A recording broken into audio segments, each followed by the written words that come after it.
Frères et sœurs, le premier jour de la semaine, le ressuscité vint au milieu des disciples. Il se tint ainsi au milieu d'eux et leur dit : « La paix soit avec vous. » La paix, frères et sœurs, en ce dimanche où beaucoup de protestants sont réunis à Mialet pour l'Assemblée du désert, avec une chair mobile un peu semblable à celle-ci, qui rappelle les dures heures des guerres des Camisards. Ici, il sera juste question de se rappeler du caractère nomade de la foi chrétienne, avec cette chair pleine de précarité.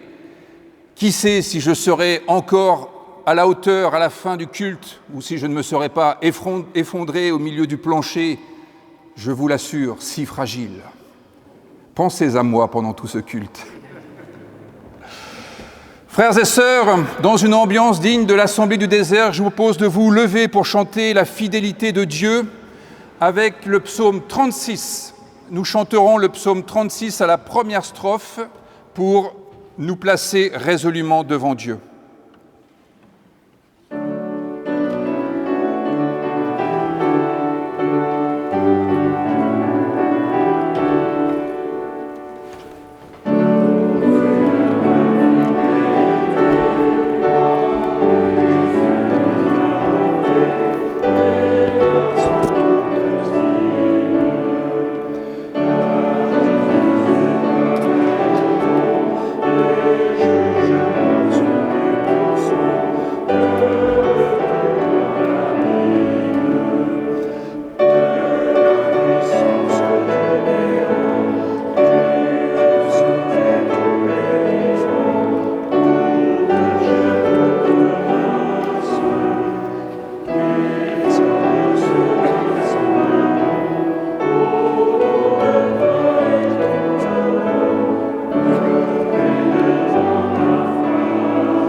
Grâce soit rendue à l'Éternel. Où que j'aille, il est le compagnon qui me tient la main et me conduit.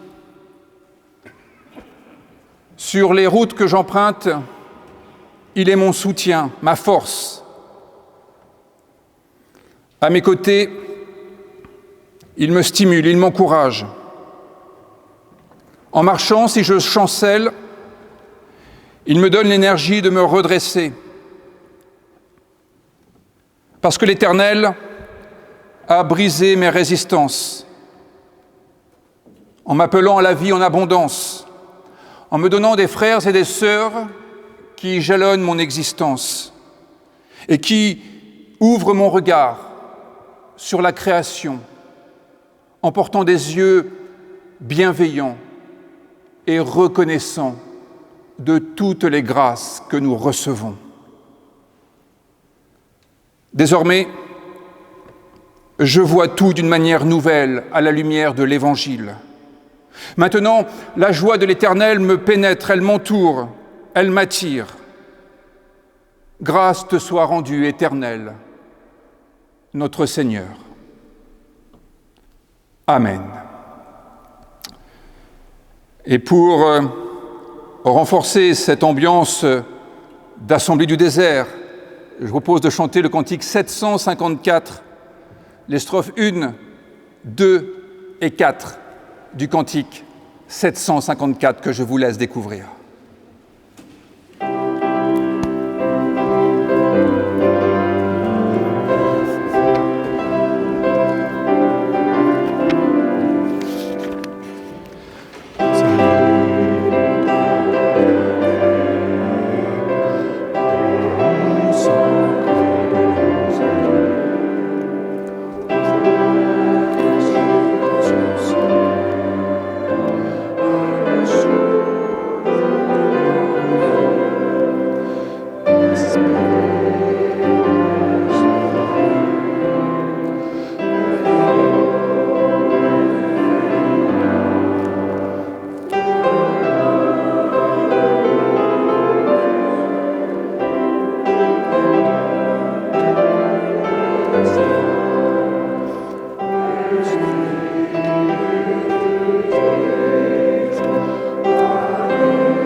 Prenons place après ce cantique plein de paradoxes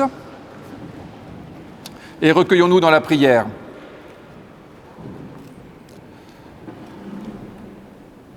Seigneur, force est de constater que bien souvent, nous avons préféré nos désirs à ta volonté. Nous avons travaillé pour nous plus que pour ton règne.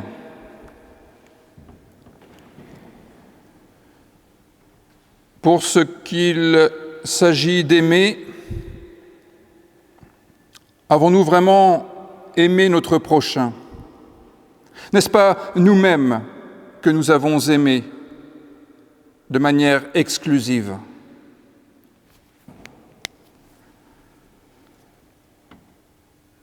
Pardonne-nous, Seigneur, de n'avoir pas changé, de nous être si souvent repentis en vain. Alors toi qui nous connais mieux que nous-mêmes, toi qui nous aimes en dépit de tout, accorde notre volonté à la tienne. Et avec ton pardon, accorde-nous la force et la joie de mieux t'aimer et te servir. Par Jésus-Christ, ton Fils, notre Sauveur.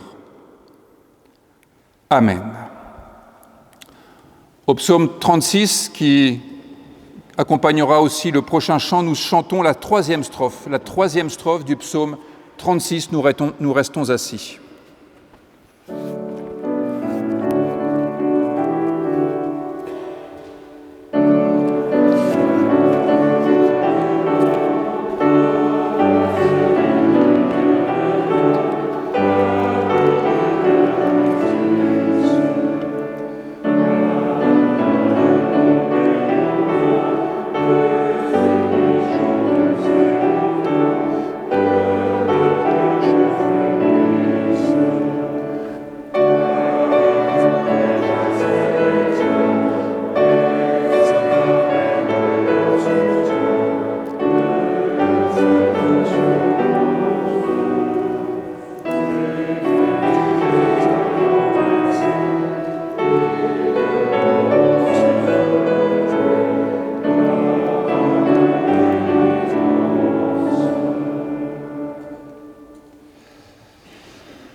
Une mère oublie-t-elle l'enfant qu'elle allait?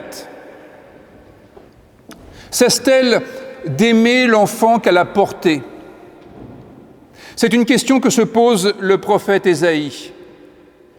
Et en réponse à ces questions, voici l'oracle dont il est porteur, un oracle de la part de l'Éternel qui s'adresse à chacun de nous et nous déclare ceci: à supposer qu'elle l'oublie, moi, je ne t'oublie pas. J'ai ton nom gravé sur la paume de mes mains. Ne crains rien, car je t'ai racheté. Je t'ai appelé par ton nom. Tu es à moi. Car je suis l'Éternel, ton Dieu, ton Sauveur. Parce que tu as du prix à mes yeux et que je t'aime. Ne crains rien, car je suis avec toi. Frères et sœurs, chantons notre reconnaissance en nous levant avec la deuxième strophe du psaume 36.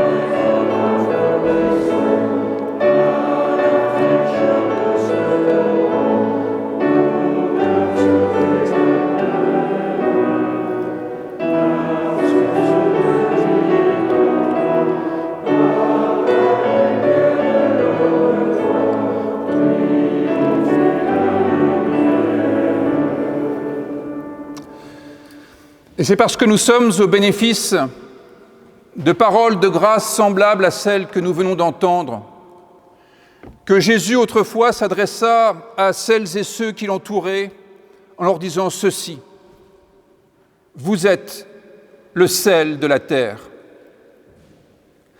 Si le sel perd sa saveur, avec quoi la lui rendra-t-on?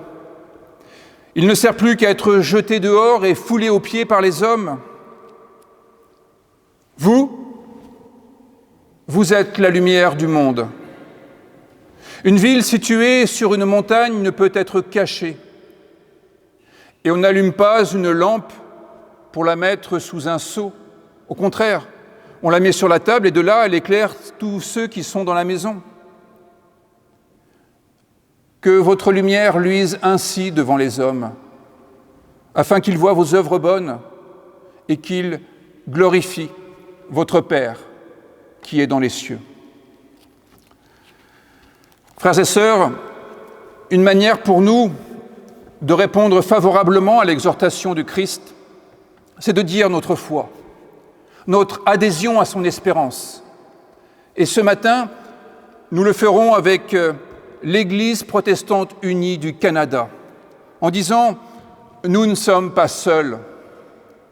Nous vivons dans le monde que Dieu crée. Nous croyons en Dieu qui a créé et qui continue à créer, qui est venu en Jésus, parole faite chair, pour réconcilier et pour renouveler.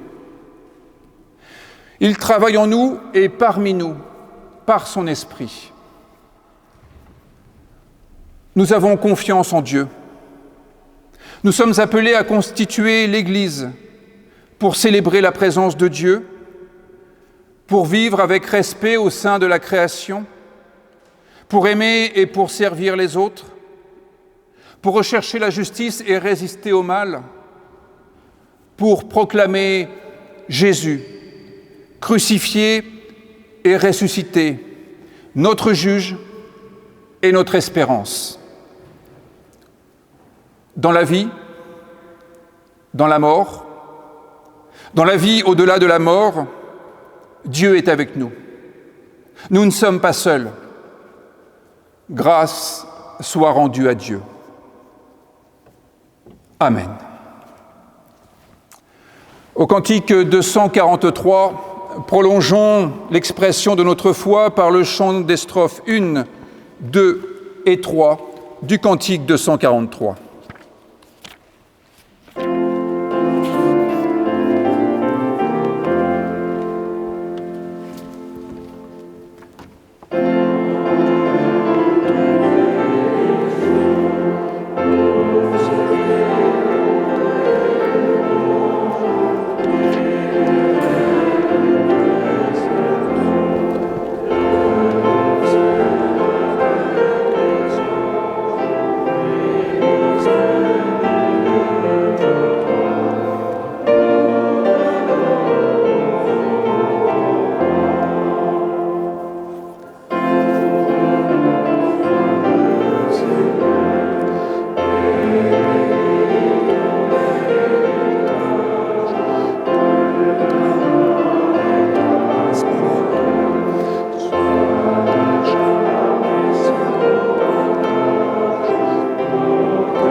Seigneur, donne-nous ton esprit quand nous cherchons sans trouver, quand nous écoutons sans entendre, quand nous peinons sans récolter. Donne-nous ton esprit, et alors ta parole nous fera vivre. Nous trouverons et nous serons trouvés. Nous entendrons la voix de nos frères. Amen.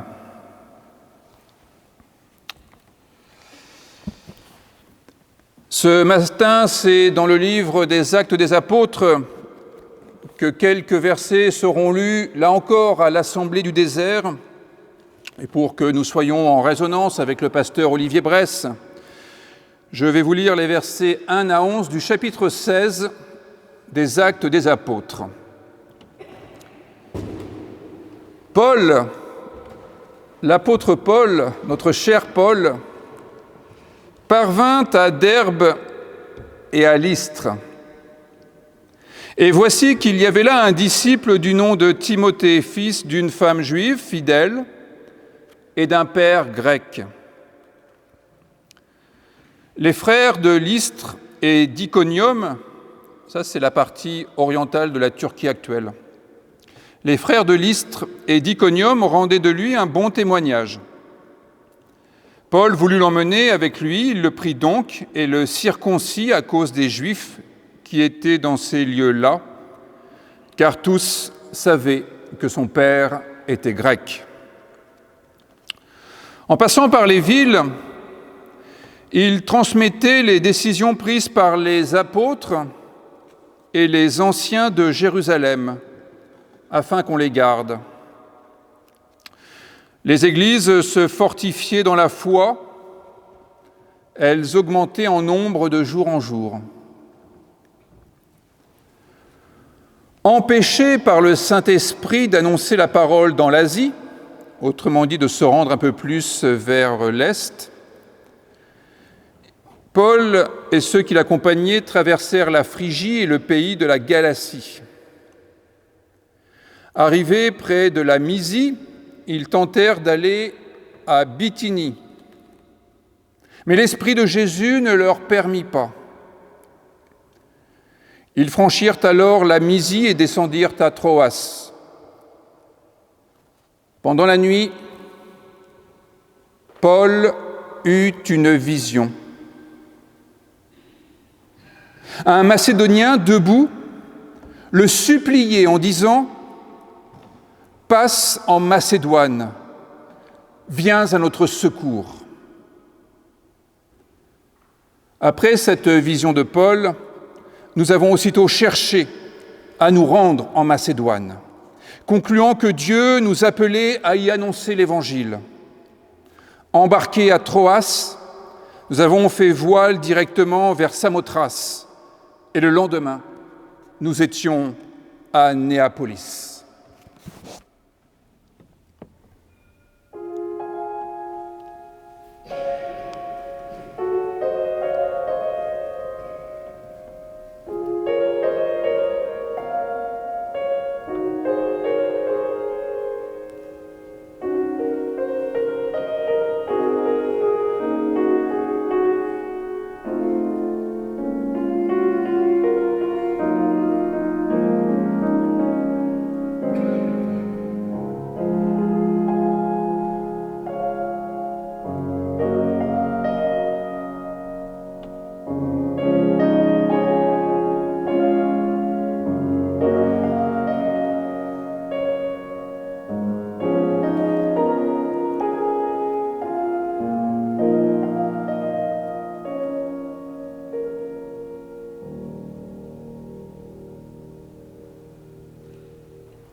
Chers frères et sœurs, c'est un peu avant la fin du mois d'août qu'un homme de Dieu fit un rêve. Il fut saisi par un appel qui disait l'exact contraire de ce que la majorité de nos contemporains ont tendance à dire de nos jours, l'exact contraire de ce slogan qui frappe nos oreilles avec violence « Je m'en fiche ». Je m'en moque. Cet homme de Dieu fut saisi par la vision d'un autre ordre du monde, par une vision qui ne pouvait pas le laisser indemne ou indifférent. Ce fut la vision d'un monde qui impliquait nécessairement une réponse de sa part, le fait de se mettre en route, de passer les frontières, l'implication de tout son être. Mais bien avant cela, je veux dire bien avant ce 28 août 1963, où le pasteur Martin Luther King Jr. partagea avec le monde entier sa vision d'un monde réconcilié avec lui-même, d'un monde marqué par le bonheur et par la grâce, quelques siècles auparavant, l'auteur du livre des Actes des Apôtres raconte que c'est l'apôtre Paul qui fut saisi par une vision nocturne, par un rêve qui allait l'embarquer vers d'autres horizons que ceux auxquels il se destinait, en se disant qu'il irait bien vers l'Est, vers l'Orient, peut-être à la manière d'Alexandre le Grand. Ce fut le point de départ d'une nouvelle page d'histoire de l'Évangile, et à vrai dire, ce fut même l'un des événements fondateurs de ce que nous appelons aujourd'hui le Nouveau Testament, à une époque où les évangiles n'avaient pas été rédigés. Et c'est avec cet épisode que j'aimerais vous embarquer ce matin pour une nouvelle année paroissiale. L'apôtre Paul, vaillant éclaireur de la foi, ouvrait des voies en Asie mineure, la partie orientale donc de l'actuelle Turquie. Il aurait bien aimé pousser un peu plus loin, mais selon les termes du rédacteur, il était empêché par le Saint-Esprit. Paul aurait aimé évangéliser l'Asie, mais le Saint-Esprit soufflait dans un sens contraire, et c'est vers l'ouest qu'il se rendit, en compagnie de Timothée, son nouvel acolyte. Entendons là une caractéristique majeure de l'homme de Dieu, ne pas en faire qu'à sa tête, mais répondre favorablement aux diverses sollicitations qui lui sont faites. Tout à l'heure, j'espère que vous avez grincé des dents en chantant que nos ancêtres dans la foi étaient morts sans résister. J'espère que vous avez réalisé que c'est beau, enfin c'est romantique, mais que c'est faux, archi faux. Ils se sont défendus comme des bêtes féroces. Et Jésus lui-même, dans le jardin de Gethsémanée, quelques instants avant d'être arrêté puis condamné et crucifié, un destin dont il n'ignorait rien, a certes imaginé qu'il pouvait peut-être s'abandonner à la volonté de Dieu, mais pas de ceux qui allaient l'arrêter. Quand il dit « loin de moi cette coupe », c'est bien parce qu'il se dit qu'il n'a pas du tout envie de se laisser faire par l'escouade qui va arriver. Néanmoins, la volonté de Dieu et non la mienne. Résister à la tentation de la violence qui s'ajoute à la violence. Résister à la tentation de la vengeance ou, de nos jours, du m'en-foutisme.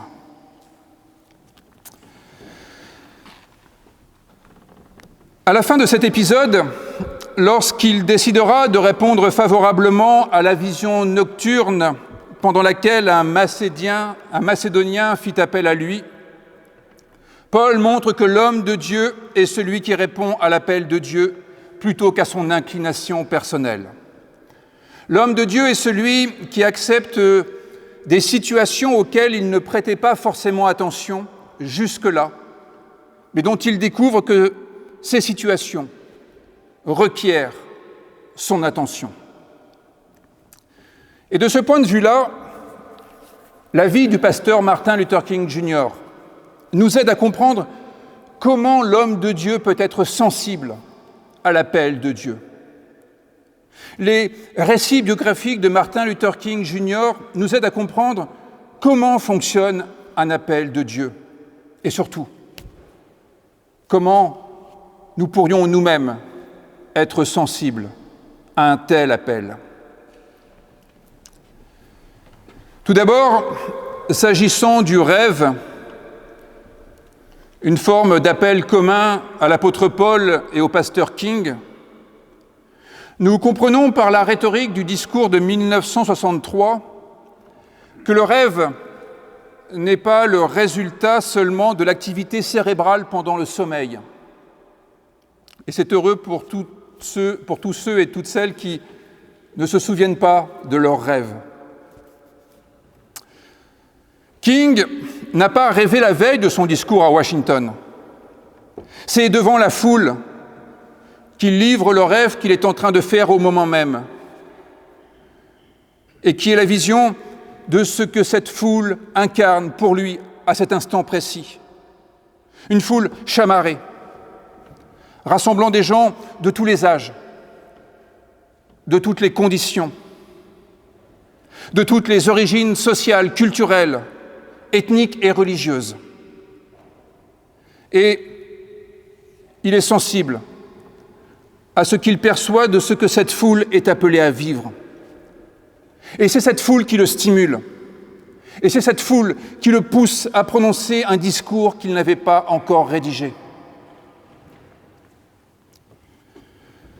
Et Paul n'était pas en train de dormir au verset 9.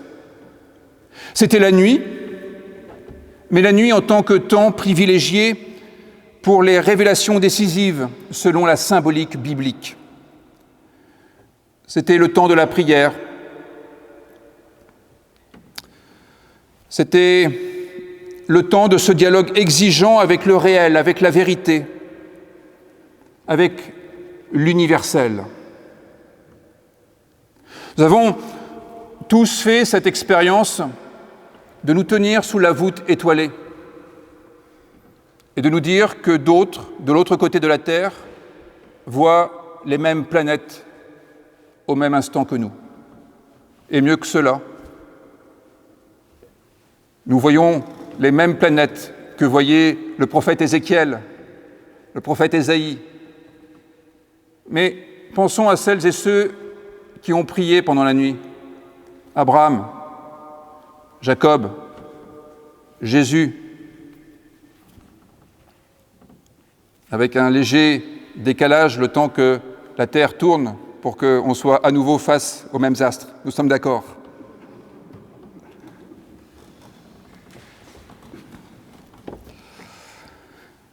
La prière de nuit nous dit aussi le combat spirituel pour que le jour vienne encore, pour que la lumière se fasse à nouveau sur notre vie alors que tout est un peu embrouillé. C'est le temps du combat personnel contre soi, contre nos mauvais penchants peut-être, contre notre paresse, contre notre inclination personnelle dont l'apôtre Paul ne cessera de dénoncer les ravages quand elle n'est pas orientée vers le divin, vers ce qui a un caractère universel. Et c'est cela pour Paul, l'homme pécheur, l'homme retourné sur soi, l'homme incurvé sur soi. Alors, ensuite, quand il s'agit du Saint-Esprit qui contrarie la trajectoire de l'apôtre Paul, le Saint-Esprit est très contrariant dans la Bible. Et je crois que le Saint-Esprit est très contrariant dans la vie quotidienne aussi. Je suis toujours un peu effaré par ceux qui me disent que grâce au Saint-Esprit, ils ont une vie tranquille. Je pense que ce n'est pas du Saint-Esprit dont ils parlent. Il est rare que le Saint-Esprit souffle dans le sens du poil. Le Saint-Esprit, qu'est-ce ? Sinon l'ensemble des interactions avec les personnes qui nous entourent et qui s'interrogent, elles aussi, sur le sens de la vie, sur le sens ultime de la vie.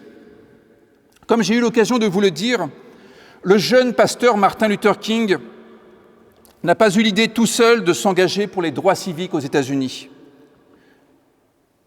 Ce sont des gens de sa congrégation qui l'ont interpellé, en lui disant qu'il devait répondre présent à ce défi, qu'il devait prendre ses responsabilités et conduire le petit troupeau qui allait devenir un mouvement global.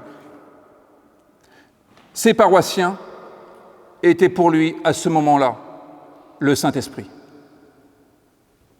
Détournant le pasteur de sa vie tranquille de fonctionnaire du religieux. Et pour l'apôtre Paul, si nous ne savons pas qui l'aida à orienter sa démarche, ayons bien conscience que le Saint-Esprit dont il est question, ce sont les personnes qui sollicitèrent Paul au fur et à mesure, l'attirant vers eux comme le fit le Macédonien, ce qui éloigna Paul du chemin qu'il comptait prendre. Ainsi, j'aimerais vous faire entendre, en ce début d'année paroissiale, que vous êtes le Saint-Esprit. Et c'est la raison pour laquelle vous avez une responsabilité importante, celle de ne pas laisser vos pasteurs être seuls à orienter la vie de l'Église. Sinon, ils risquent d'être attirés vers l'Est, vers le soleil. Pas tous. J'en connais au moins un pour qui le soleil et la plage, ça fait 4. Mais songez que vous êtes le Saint-Esprit qui ne doit jamais hésiter à faire souffler un vent contraire. Parce que là où vous vivez, vous avez vu une situation qui nécessite une réponse de l'Église. Vous avez entendu un cri qui nécessite une réponse de l'Église. Vous avez vu des personnes dans le malheur ou la souffrance qui nécessitent une réponse de l'Église. Alors, n'hésitez pas à faire souffler un vent contraire quand vous constatez que notre vie paroissiale devient tranquille et paisible. Et vous êtes également les hommes et les femmes de Dieu qui seraient sensibles à l'appel de Dieu, en écoutant l'écoute de vos contemporains à travers ce qu'en diront vos frères et sœurs qui partagent les mêmes bancs que vous ou qui sont dans d'autres secteurs. Tout le monde est bienvenu et nous faisons une grande communion à travers les secteurs. Car notez bien que le Macédonien qui attire l'attention de Paul n'est pas réputé être chrétien. D'ailleurs, personne ne l'est à cette époque-là. Il n'est pas juif non plus. Il n'a aucun titre de noblesse. Il n'a rien à faire valoir. Et la suite de l'histoire montrera que les gens que Paul va rencontrer n'ont vraiment rien de bon croyant. Tout au contraire. Mais l'apôtre Paul est un véritable homme de Dieu, en ce sens qu'il se met à l'écoute de l'altérité, qui est la trace de Dieu dans notre histoire. Et c'est en étant à l'écoute de l'homme de la rue, pour reprendre une expression contemporaine, qu'un autre homme de Dieu entreprit une action qui est justement commémorée cette année. Il s'agit du révérend Robert McAuley, qui fonda la Mission populaire évangélique. Ce pasteur écossais, qui est à l'honneur du culte de l'Assemblée du désert également cette année, fonda en 1871 cette noble institution qui vient secourir les êtres dans leur corps, dans leurs projets, dans leur spiritualité. Et pourquoi ? Parce que le révérend McAuley a rencontré un homme dans le quartier de Belleville, à Paris. Et cet homme lui a dit ceci, un peu comme une claque qu'on envoie dans la figure. Je cite, « Dans un quartier qui contient des ouvriers par dizaines de mille, nous ne pouvons pas accepter une religion imposée. Mais si l'on nous présentait une religion de liberté et de sincérité, alors nous l'écouterions. » Cet homme de Belleville fut le macédonien du révérend McHall. Et nous, quel sera notre macédonien cette année? Nous le saurons en nous mettant vraiment à l'écoute du bruissement du monde. Nous le saurons en nous ouvrant à nos contemporains, quels qu'ils soient, et comme nous le comprenons à la lumière du livre des Actes des Apôtres, nos contemporains, même s'ils ne sont pas là où nous aimerions aller, même s'ils n'expriment pas ce que nous aimerions entendre, notre responsabilité de croyants, c'est d'être à l'écoute de la réalité de nos contemporains, parce que l'appel divin passe par eux notamment. Je dirais même que la parole de Dieu n'est pas dans la Bible. La parole de Dieu est dans l'interprétation que nous faisons des paroles que nos contemporains nous adressent au regard de ce que les rédacteurs bibliques ont transmis, de leur compréhension de la présence de Dieu dans notre histoire, ce qui a été consigné dans ces textes que nous appelons la Bible. Je dirais que la parole de Dieu n'est pas dans la Bible au sens où il nous faudrait avoir les yeux rivés sur les textes bibliques pour savoir comment rendre notre vie divine. C'est en écoutant attentivement nos contemporains et en interprétant ce qu'ils disent à partir de ce que les théologiens qui nous ont précédés et dont les réflexions sont devenues notre livre de référence en matière de la foi, la Bible, que nous pourrons discerner une parole de Dieu pour nous, aujourd'hui.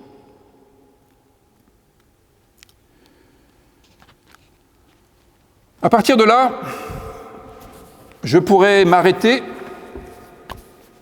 en vous disant au travail, en route, à l'écoute, et redressez vos manches, retroussez vos manches pour ceux qui en ont encore. Embarquons vers d'autres horizons que ceux que nous avons toujours contemplés, passons sur l'autre rive, ou alors, avec une formule plus classique, traversons la rue. Et c'est ainsi que tout pourrait commencer. Et c'est littéralement l'appel qui est fait à l'apôtre Paul au verset 9. Le verbe grec diabano est ce qui traduit en général le verbe hébreu avar, qui a donné le mot hébreu, ce qui signifie passer, traverser. Ce que le Macédonien dit à Paul, c'est de passer, de traverser. Autrement dit, de retrouver le cœur même de son existence, le cœur même de son identité, être un passeur, un traverseur, un traversant, un hébreu. Ne jamais s'arrêter, mais se rendre sans cesse vers la terre promise. Terre dont le cadastre ne cesse de changer au fil des passages de la Bible, car la terre promise n'est pas géographique, elle est existentielle. Elle concerne notre existence et l'existence de nos contemporains, pas les lieux physiques. Paul se retrouve donc à nouveau hébreu. Et que fait-il? Avec ses acolytes, il se mit à chercher. Il se mit aussitôt à chercher, sans délai. Il se mit aussitôt à chercher à se rendre en Macédoine. Paul cherche des solutions. Il ne se dit pas que cela va être compliqué, même si c'est effectivement le cas. Il ne se dit pas que si ça doit se faire, ça se fera tout seul. Il se met aussitôt à chercher des solutions. Et ainsi, Paul dit que l'homme de Dieu n'est pas simplement quelqu'un à l'écoute des bruissements du monde, c'est aussi un fournisseur de solutions. Pas un créateur de problèmes, un fournisseur de solutions. La responsabilité de Paul est de trouver des solutions pour qu'advienne ce qu'il estime être divin. Il cherche des solutions avec d'autres et il fait appel à des compétences qu'il n'a pas, si jamais cela lui fait défaut. Mais il ne se résigne pas au prétexte qu'il n'aurait pas tout sous la main, immédiatement, qu'il n'aurait pas ce dont il a besoin pour mener à bien son projet. Ce qui est immédiat, c'est de se mettre en recherche des moyens nécessaires qui lui permettront d'aller en direction de l'horizon que Dieu désigne. Fournir des solutions, c'est aussi ce qu'il fait en semant partout où il passe les décisions prises par les apôtres et les anciens de Jérusalem. Les décisions en question dans le texte grec, ce sont les dogmes, les dogmas. Non pas les dogmes au sens de ce que ce mot a pris au fil des siècles d'un christianisme qui a voulu imposer ses vues et faire du monde une chrétienté. Mais dogme au sens de ce qui a été décrété, comme c'était le sens originel. Il faudrait plutôt comprendre les dogmes comme des décrets, ce qui dit mieux le fait qu'ils sont le fruit de réflexions humaines, alors que nous avons en tête que les dogmes sont quasiment de droit divin. Et Paul dit que ces dogmes viennent à la fois de la sagesse des anciens, des presbytres, pour reprendre le mot grec, et qui a donné conseiller presbytéral, et de la vision des apôtres. Et c'est ainsi que les églises se fortifiaient dans la foi et qu'elles augmentaient en nombre de jour en jour. En allant à la rencontre de ses contemporains, en allant au cœur du monde, en sortant du cocon de sa communauté religieuse, la fameuse communauté de Jérusalem, Paul n'a pas dilué la foi de l'Église. Il n'a pas diminué le nombre de lieux de culte. Tout au contraire, en se jetant à corps perdu dans le monde, il a fortifié la foi des églises et il a fait surabonder leur nombre. Et pour ceux qui aiment les nombres, les chiffres, le terme grec arithmos pourrait nous dire qu'il y a là une arithmétique proprement chrétienne. C'est l'arithmétique de la croissance selon Paul. Paul qui nous fait comprendre que cette arithmétique de la croissance n'aurait jamais eu lieu s'il était resté à Jérusalem, enfermé dans ses habitudes. Rappelons-nous qu'au départ, l'apôtre Paul faisait lapider tout ce qui dépassait du cadre religieux. Ce qui, vous en conviendrez, n'est pas vraiment un geste qui favorise la croissance. Et c'est vrai pour tout penchant en direction de la pureté absolue.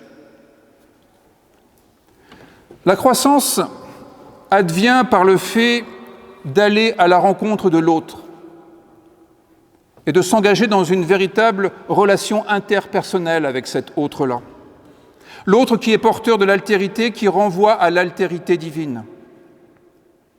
Alors, en ne se limitant pas aux territoires connus ou appréciés, en ne se limitant pas aux gens connus ou aimables, l'apôtre Paul est un fidèle disciple de Jésus, qui incarna la grâce de Dieu, une grâce inconditionnelle. En faisant droit à l'expérience des anciens et à l'enthousiasme des apôtres, l'apôtre Paul fit germer comme jamais depuis longtemps le chant de la foi, le chant de la confiance en Dieu, de la confiance dans une vie riche de bénédictions. Et vous voyez, je ne saurais nous souhaiter de plus belles perspectives pour cette nouvelle année paroissiale. Amen.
Je vous invite à chanter le cantique 628. Pendant que vous cherchez ce cantique, j'aimerais vous lire quelques phrases d'un théologien. J'entends la parole de Debussy dans ses préludes, celle de Monet dans ses tableaux, celle de Bergson dans ses livres. Et s'agissant du prélude de Debussy, par exemple celui au clair de lune, eh bien, il dit « Ce prélude a plus d'importance existentielle, il me concerne, il me touche, plus que n'importe quel énoncé scientifique. Il me semble plus proche par sa visée et par son mode d'expression du discours biblique. » Eh bien, peut-être que notre cantique 628 sera aussi l'occasion pour nous d'être proches du discours biblique. Nous chantons les 3 strophes de ce cantique 628. Levons-nous.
J'interromps un instant. Chantons la 4e strophe plutôt que la 3e.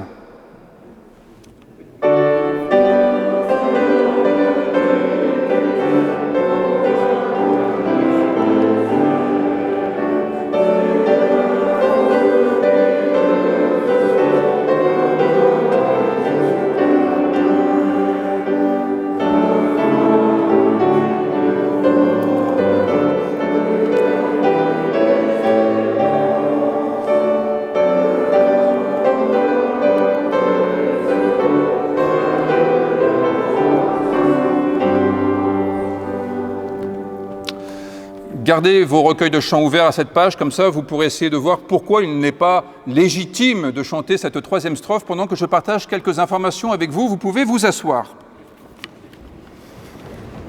Je vous interroge à la fin des annonces, je vous préviens. Alors tout d'abord, un petit mot qui nous est adressé de la part de François Bergougnan. Je cite « Merci à vous tous qui avez manifesté votre amitié à l'occasion de notre mariage le 31 juillet. Depuis mon stage auprès de James au temple de la rue de Maglone, je reste très attaché à, entre guillemets, ce lieu culte depuis 150 ans. Et j'espère avoir l'occasion de vous y retrouver prochainement, bien amicalement, François et Claire. » Ça sonne un peu candidature à un poste pastoral à Maglone, ça. Bien. Dans notre agenda, ayons le regard tourné vers le week-end prochain. Ce sera non seulement la rentrée pour les catéchumènes, ceux qui sont au collège. Tout commencera par un week-end au château de Langaran, et puis ensuite nous nous retrouverons avec les paroissiens le dimanche au domaine de Gramont. Donc pas de culte ici même, le temple sera fermé. En revanche, nous sommes tous conviés au culte à 10h30 au domaine de Gramont, pas très loin de ce bâtiment où il y a à la fois l'église orthodoxe et en même temps la salle des mariages. Le culte aura lieu à l'extérieur si le temps le permet. Ce culte sera suivi d'un repas paroissial, ce qui permet de commencer l'année d'une belle manière fraternelle et conviviale. Il convient de s'inscrire auprès du secrétariat pour ce repas. Il y a un tarif indiqué de 14 € pour les adultes. C'est un tarif indicatif. Il est évident que nul ne devrait être empêché de participer à ce repas pour des questions financières. Et si vous estimez que ce repas mérite 20 €, 30 €, vous donnez 20 €, 30 €. Voilà. En tous les cas, l'important est que nous puissions nous réunir et partager la table commune. Il y a également une tombola qui est organisée, et là aussi, les tickets de la tombola sont en vente auprès du secrétariat. Je me tourne vers la secrétaire. Alors, Anne-Catherine a quelque chose, et puis je me tourne vers la secrétaire pour savoir si je n'ai rien oublié. Anne-Catherine. Ah oui, il faut apporter les couverts, donc j'imagine assiettes, fourchettes, couteaux, verres, et le reste est fourni. La nourriture est fournie, vous devez apporter l'intendance, les verres. Voilà. Ensuite, à la sortie du culte, pour quelques bras vaillants, nous aurions besoin que vous nous aidiez à retourner les bancs, car cette configuration est bien sympathique, mais nous ne sommes pas les seuls à occuper ce temple. Et donc, si vous pouviez être quelques-uns à nous aider, et je pense que Conrad Wilkinson saura justement nous dire comment faire pour procéder correctement. Il y aura samedi prochain un nouveau concert. C'est cette fois une musique baroque, sur un mode de l'improvisation. Ceux qui étaient présents hier au concert ont pu profiter de la qualité du concert et pourront témoigner que cela vaut vraiment la peine de commencer nos week-ends d'une si belle manière. Et Conrad est là pour vous donner tous les détails. Donc si vous pouvez donner un petit coup de main pour remettre les bancs en configuration autobus devant la chaire, ce serait parfait. Bon, qui a trouvé la raison pour laquelle on ne devrait pas chanter la troisième strophe ?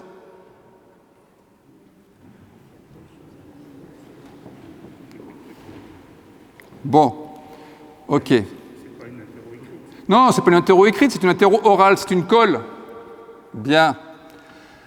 Qu'est-ce que signifierait le fait de chanter qu'aucune tempête n'éclate au-dessus de nos têtes sans que ce soit la volonté de Dieu ? Est-ce que cela signifierait que Dieu est le Dieu des cataclysmes, des catastrophes ? Est-ce cela vraiment le Dieu de Jésus-Christ ? Pour ma part, je ne le crois pas. Je ne le pense pas non plus. Bien. C'est maintenant le moment de l'offrande. Vous savez ce qu'il vous reste à faire.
Nous nous unissons dans la prière.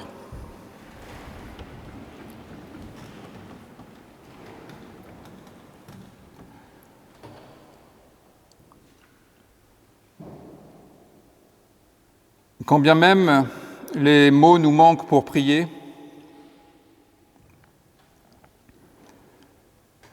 nous voulons simplement nous tenir devant toi.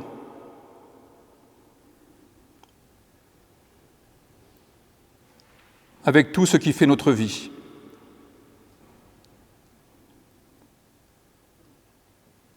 Nos bonheurs, nos liens de tendresse, notre amour, tout autant que les questions et les doutes qui nous tenaillent.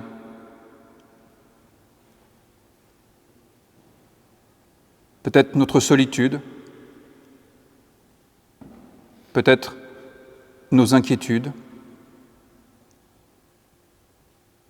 mais aussi ce désir, plus que tout, que notre vie trouve du sens.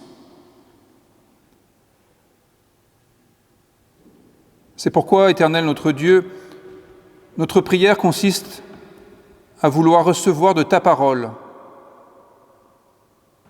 notre espérance.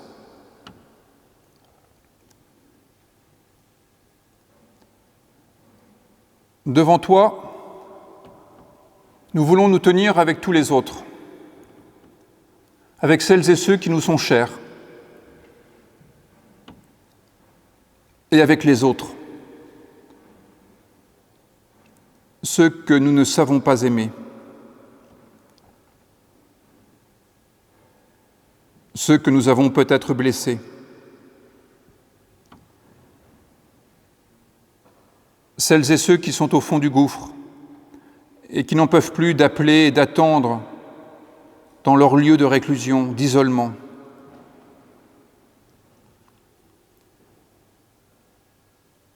Aide-nous à entendre la voix et la lamentation de nos contemporains,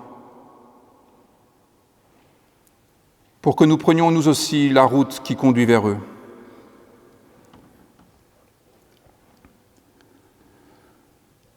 Devant toi, nous nous tenons avec les étrangers parmi nous, avec celles et ceux qui subissent le poids des vexations.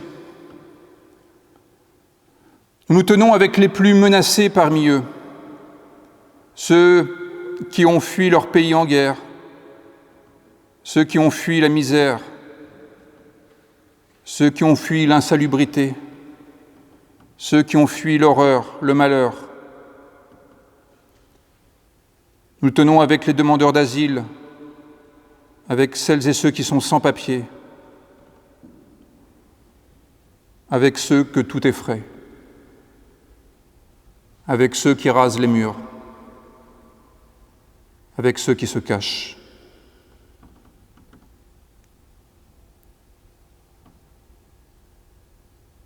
Et si la société présente un visage d'hostilité, alors puissions-nous leur offrir des regards de sympathie et des gestes de solidarité.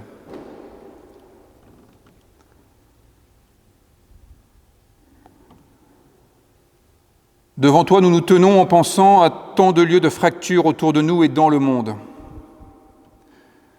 Et nous voulons en particulier penser à ceux qui sont acteurs de réconciliation, là même où nous ne voyons peut-être plus de chemin. Puisse ta parole ouvrir de nouveaux passages. Et nous rassemblons nos prières dans celles que Jésus a enseignées à ses disciples, et nous nous levons pour nous associer à la manière des hommes ressuscités, en disant « Notre Père qui es aux cieux, que ton nom soit sanctifié, que ton règne vienne, que ta volonté soit faite sur la terre comme au ciel. Donne-nous aujourd'hui notre pain de ce jour, pardonne-nous nos offenses, comme nous pardonnons aussi à ceux qui nous ont offensés. Ne nous emporte pas dans l'épreuve, mais délivre-nous du mal. Car c'est à toi qu'appartiennent le règne, la puissance et la gloire, au siècle des siècles. Amen. Frères et sœurs, le Dieu de la paix nous donne lui-même la paix, en tout temps et de toute manière. Amen.